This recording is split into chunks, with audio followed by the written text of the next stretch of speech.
ગોત્રી ગાર્ડનનું સત્તાવાર રીતે નામકરણ કરવામાં આવ્યું છે, ત્યારે હવે ગોત્રી ગાર્ડન છત્રપતિ સંભાજી મહારાજ ગાર્ડન તરીકે ઓળખાશે. ગોત્રીના ગાર્ડનને છત્રપતિ સંભાજી મહારાજ ગાર્ડન તરીકે નામકરણ કરવામાં આવ્યું. આ બગીચો છત્રપતિ સંભાજી મહારાજ ગાર્ડન તરીકે ઓળખાશે. આ નામકરણ પ્રસંગે આયોજિત વિશેષ કાર્યક્રમમાં કોટા વિધાનસભા બેઠકના ધારાસભ્ય ચૈતન્ય દેસાઈ ખાસ ઉપસ્થિત રહ્યા હતા. તેમની સાથે ભારતીય જનતા પાર્ટીના અગ્રણી કાર્યકર્તા નીતિનભાઈ ડોંગા, મ્યુનિસિપલ કોર્પોરેશનના ઉચ્ચ અધિકારીઓ પણ હાજર રહ્યા હતા. છત્રપતિ સંભાજી મહારાજના શૌર્ય અને બલિદાનને યાદ કરી તેમને અંજલિ આપવાના હેતુથી આ નિર્ણય લેવાયો છે. સ્થાનિક સ્તરે આ નવા નામકરણને વ્યાપક સમર્થન મળી રહ્યું છે. હવે ગોત્રી ગાર્ડન તેના નવા નામ સાથે વિસ્તારની શાનમાં વધારો કરશે.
વડોદરા મહાનગરપાલિકા દ્વારા આજે ગોત્રી ખાતે આવેલા ઉદ્યાનનું નામકરણ કરવામાં આવ્યું છે અને મહારાજા છત્રપતિ સંભાજી મહારાજ એમના નામથી આ ઉદ્યાન હવે ઓળખાશે.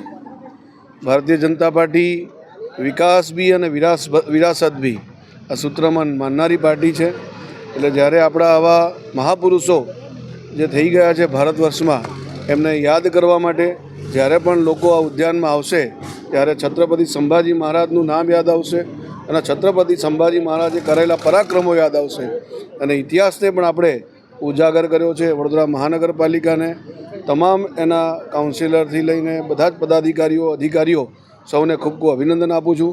મારી સાથે આજે કોટા વિધાનસભાના લોકપ્રિય ધારાસભ્ય શ્રી ચૈતન્યભાઈ પણ જોડાયા છે અને સૌ અમારા કાઉન્સિલરશ્રીઓ તથા સંગઠનના સૌ કાર્યકર્તાઓ મળી અને આજે આ નામકરણ કર્યું છે. ધન્યવાદ.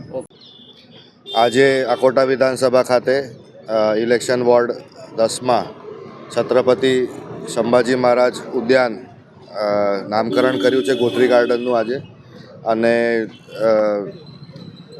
ગુડી પડવા નિમિત્તે, ગુડી પડવાના દિવસે આજે આયોજન કરવામાં આવ્યું, જેથી કરીને આપણે એક આઇકન થાય કે ભાઈ છત્રપતિ શિવાજી મહારાજના સુપુત્ર સંભાજી મહારાજનું નામે જે આપણે આ ગાર્ડન કરી રહ્યા છે, એક એવા દિવસે થાય કે જે મહારાષ્ટ્રીયનમાં નવું વર્ષની તરીકે ઓળખવામાં આવે છે. અને આ પ્રસંગમાં બધા જ વોર્ડ નંબર 10ના કાઉન્સિલર, કાર્યકર્તા અને જે લોકોએ પણ આની અંદર એમનું ઇન્ટરેસ્ટ બતાવી અને નામકરણ થવામાં પોઝિટિવલી કરવા દીધું છે, એ લોકોને બધાને જ અભિનંદન. અને સાથે અમને સૌને હું અભિનંદન આપું છું, જે ઘણા લાંબા સમયથી બાકી હતું કામે આજે પૂર્ણ થયું છે. ને મુખ્ય રીતે નીતિનભાઈ ડોંગાને વોર્ડ નંબર 10ના કાઉન્સિલર છે, તેમને હું અભિનંદન આપવા માગું છું કે એમની એક સૂઝથી આ માંગણી મૂકી સભામાં અને સભાએ તરત એને હા પાડી આપી. અને આજના પ્રસંગે ખૂબ મોટી સંખ્યામાં આજે બધા કાર્યકર્તાઓ, અમારા કાઉન્સિલર્સ અને મુખ્ય રીતે શહેરના પ્રમુખ શ્રી જયપ્રકાશભાઈ સોની પણ આજે હાજર રહ્યા છે. આભાર.